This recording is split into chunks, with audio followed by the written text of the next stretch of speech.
I never imagined the word unwanted would echo through a wedding hall filled with roses, champagne, and fake smiles. The chandelier lights sparkled above us, expensive enough to feed a family for a year. Yet none of that beauty could soften what was coming. My sister adjusted the microphone. She smiled. That smile, the one she always used before destroying someone. The room went quiet. "I just want to thank everyone for coming," she said sweetly. Laughter, applause. Then her eyes landed on me. Front row. Alone. And of course, she continued, tilting her head, "I should thank my older sister." My stomach tightened. "She's well." Pause. Perfect timing. "She's a single mother," my sister laughed lightly, "unwanted by anyone." The room exploded with laughter. I didn't. My hands froze in my lap.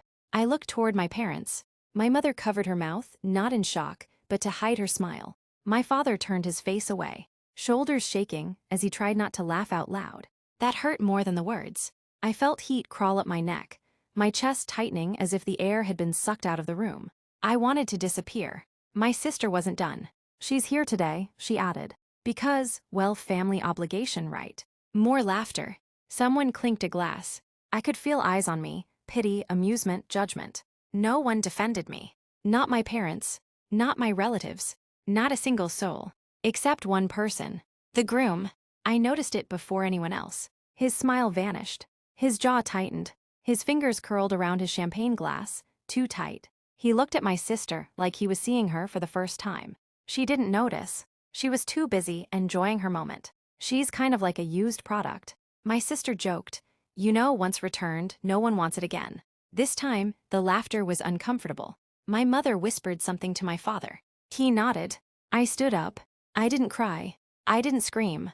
I quietly walked toward the exit. That's when I heard the sound that froze the entire hall. A chair scraped back. Hard. Then a voice. "Give me the mic." The music stopped. The laughter died. And for the first time that night, everyone realized something was terribly wrong. People think cruelty starts suddenly. It doesn't. Cruelty is planted early, watered quietly, and one day it blooms in public, like it did at my sister's wedding. As I walked toward the exit, my heels clicking softly against the marble floor, my mind didn't stay in that ballroom. It went backward, way back, to the first time I understood that I was different. I was 8 years old when I realized my parents loved my sister more. Not suspected. Knew. It was my birthday. I was sitting at the kitchen table, legs swinging, waiting for a cake that never came. My sister Emily was 5 then. Golden curls, dimples, the miracle child. Mom was busy wrapping her gifts. "Mom," I said softly, "isn't today my birthday?" She didn't even turn around. "We'll do something later," she replied. Later never came. That night, my father brought home ice cream. For Emily. "She did great in kindergarten," he said proudly. I smiled anyway. That's what I learned early. Smiling keeps you invisible. By the time I was 12, the pattern was clear. Emily cried, the house panicked. I cried, I was too sensitive. Emily failed a test, the teacher was blamed. I succeeded, don't get arrogant. Once, I asked my mother why Emily got new clothes every season while I wore hand-me-downs from cousins. She looked at me coldly and said something I would never forget. "You were an accident, Emily was planned." That word, accident, it stayed with me. When I was 16, I got pregnant. The father disappeared the moment I told him. I was terrified, but a small part of me thought, maybe now my parents will protect me. I was wrong. My mother stared at me like I had committed a crime. "You've embarrassed us," she hissed. My father didn't say a word. He just walked out. Emily, standing in the doorway, smiled. Not shocked, not sad, satisfied. They didn't help me. They didn't ask how I was feeling. They didn't even ask if I was scared. Instead, my mother said, "You're not raising that child here." 2 weeks later, I was sent to live with my aunt in another state. Alone, pregnant, 16, while Emily stayed home, protected, loved, praised. I gave birth in a public hospital. No parents, no sister, just a nurse who squeezed my hand and said, "You're strong." That was the first time anyone ever said that to me. Years passed. I worked. I studied. I struggled. I raised my son while attending night classes. No help from my family. No calls. No visits. But they watched. They always watched. When I moved to the USA for a better job opportunity, my parents suddenly remembered I existed. When my son started excelling in school, my sister suddenly wanted pictures. When I bought my first house, my mother said, "You got lucky." Not proud. Never proud. And then came the wedding invitation. Emily's wedding. Gold envelope. Fancy font. At the bottom, in small letters, "Family is everything." I almost laughed. I shouldn't have gone. But a part of me, the same stupid part that waited for a birthday cake, hoped something had changed.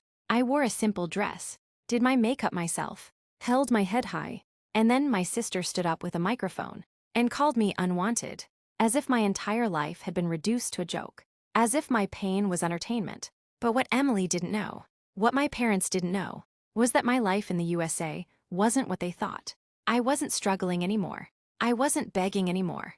And the groom was about to learn a truth that would shatter everything he believed about the woman he married. I sat in my car, outside the wedding hall for a long time. The engine was off. My hands were still shaking. Inside, the music had restarted. Laughter returned, as if nothing had happened, as if I hadn't just been erased in front of everyone. I almost drove away. Almost. But then my phone buzzed. A message from an unknown number. "Please don't leave. I need to talk to you." It was signed with one word. Daniel, the groom. I stared at the screen. Daniel, the man who had just married my sister. The same man whose face I saw tight when she humiliated me. I took a deep breath and typed back. "I'm in the parking lot." 2 minutes later, the side door of the venue opened. Daniel stepped out alone. No jacket. Tie loosened.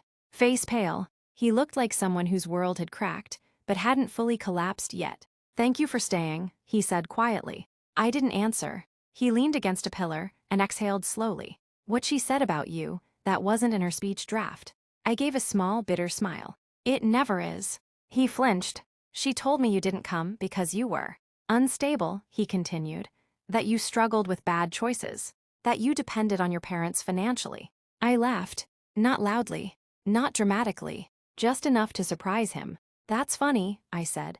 "I haven't taken $1 from them in 15 years. Daniel looked confused, then curious, then uncomfortable. "What do you do?" he asked. I looked him straight in the eyes.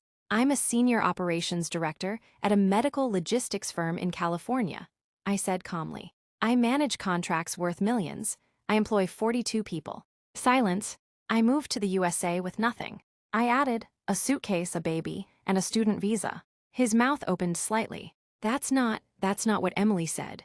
Of course it wasn't, because Emily had spent years rewriting my life into a story where she was superior. "Your wife," I said carefully, "only tells people what makes her look powerful." Daniel swallowed hard. Inside the hall, applause erupted again. Someone must have started another toast. Daniel suddenly asked, "Why did your parents laugh?" That question hurt more than the insult. I hesitated. Then I told him the truth. About being an accident. About being sent away at 16. About raising my son alone. About never being enough. I didn't dramatize it. I didn't cry. That made it worse. Daniel listened in silence. When I finished, he whispered, "They knew." "Yes. And they still." "Yes." He dragged a hand down his face. "There's something else," he said slowly. "Something I found out last month." I raised an eyebrow. He leaned closer. "Emily asked me not to invite certain relatives, ones who knew things." "What things?" Daniel hesitated. Then he said it. "The truth about her past." My heart skipped. "What truth?" He exhaled sharply. "She was pregnant in college. She had an abortion. She told my parents it was a miscarriage caused by stress." I didn't react. Not because I was shocked, but because I finally understood. Emily didn't hate me because I was weak. She hated me because I survived what she hid. "She was terrified," Daniel continued, "that you'd talk." I laughed again, this time colder. "I never said a word," I replied. "I didn't need to. The truth always waits." Daniel looked back toward the doors. "My parents-in-law," he said slowly, "told me you were a bad influence, that you'd embarrass us." I stepped closer to him. "Daniel," I said quietly, "if you stay silent tonight, you become part of it." He stiffened. Inside the hall, the DJ announced the couple's first dance. Daniel looked torn. Then something shifted in his eyes. "Resolve." "I need to hear it," he said. "From you, everything." I nodded. "But not here," I replied. "Not yet." He frowned. "Because if I speak now," I added, "I don't just expose Emily." I paused. "I expose your marriage." The music swelled inside. Daniel turned pale. At that exact moment, my phone buzzed again. This time, it was my mother. I stared at my phone. Mom, of all people. Daniel noticed my expression. Is it her? He asked. I nodded. He stepped back, giving me space, but he didn't leave. That mattered. I answered the call. Her voice was sweet, too sweet. Where did you go? She asked. People are asking. I looked through the glass doors of the venue. Emily was laughing, holding Daniel's arm, pretending nothing was wrong. I needed air, I said.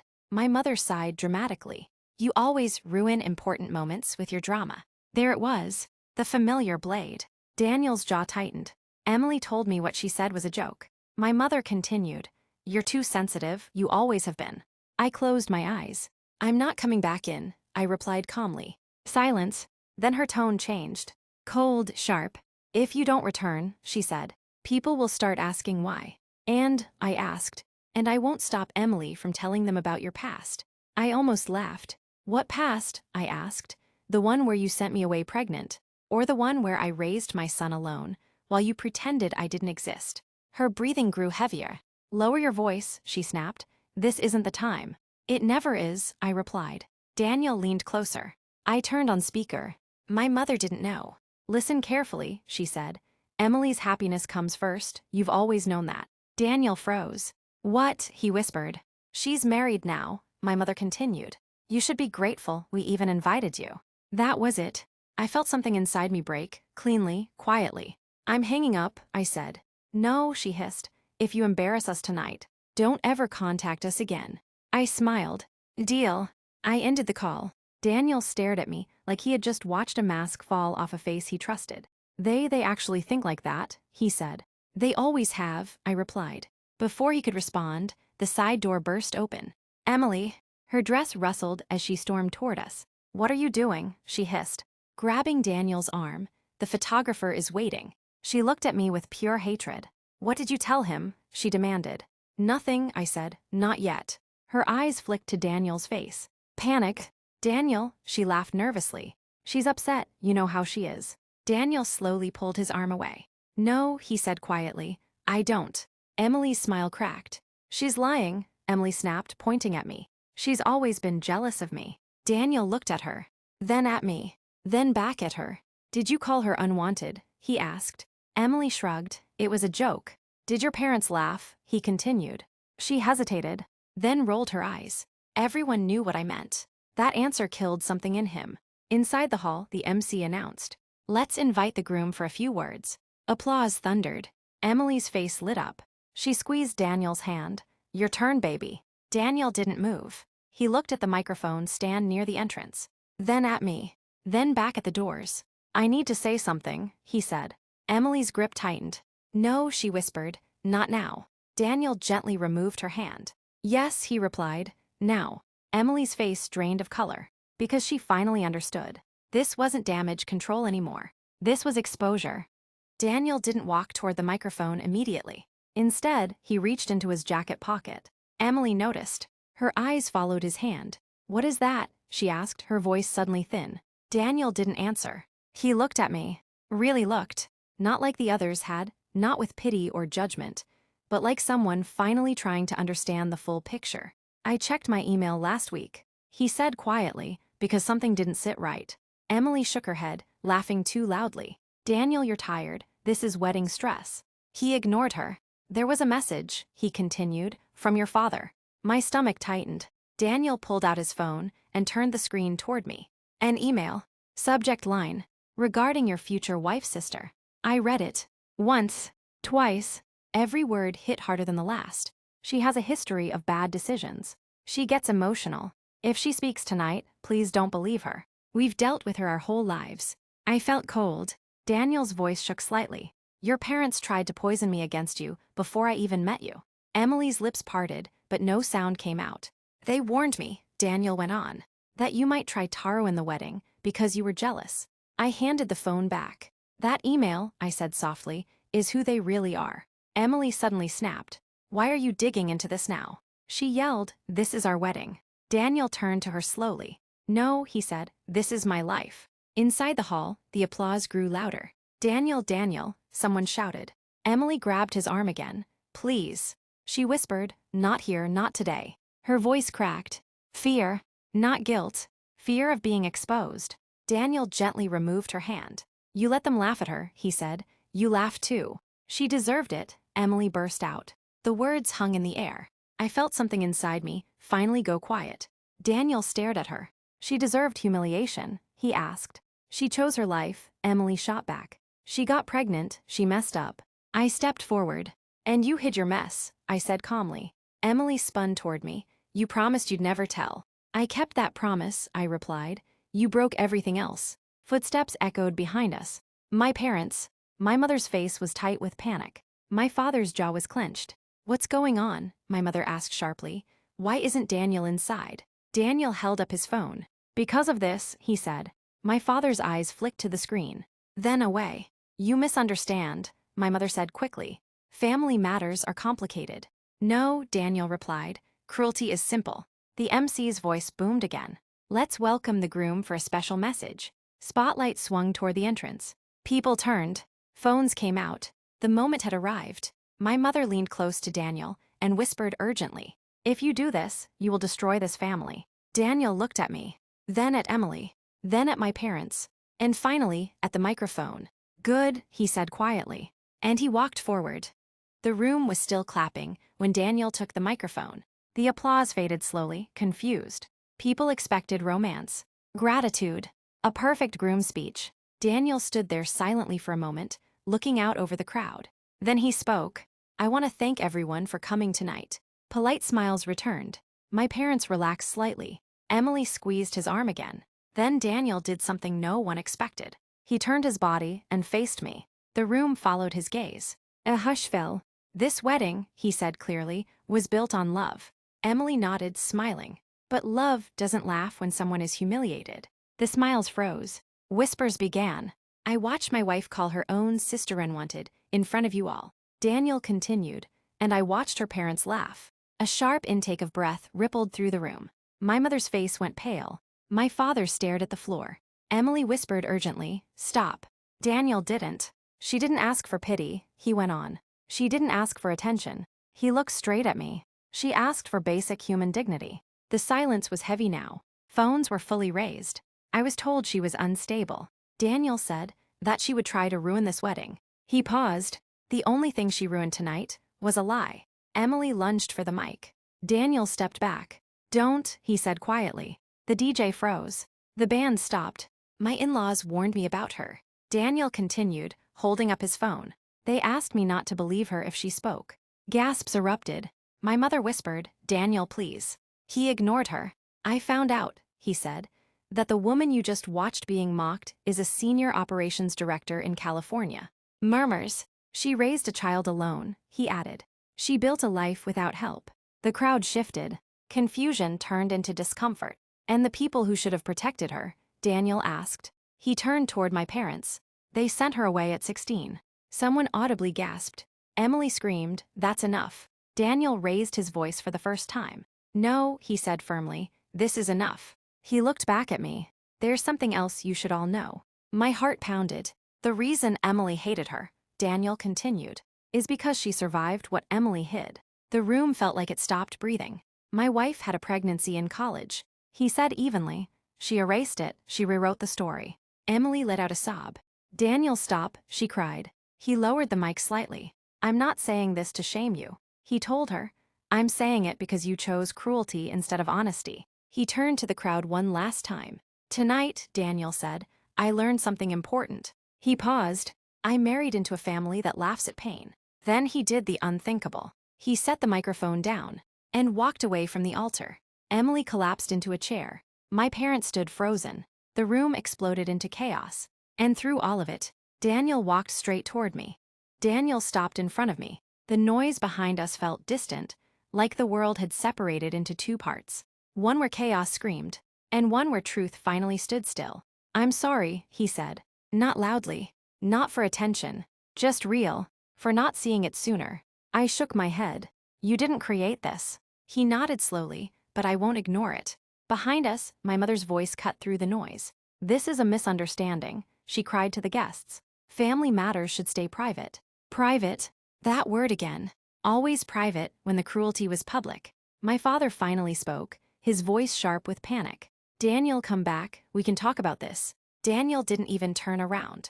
Emily was crying now, real tears this time. Not because she felt remorse, because she was losing control. She stood up, her dress wrinkled, mascara running. You think she's a hero? Emily screamed. Pointing at me, she ruined her own life. The room went quiet again. Daniel slowly turned.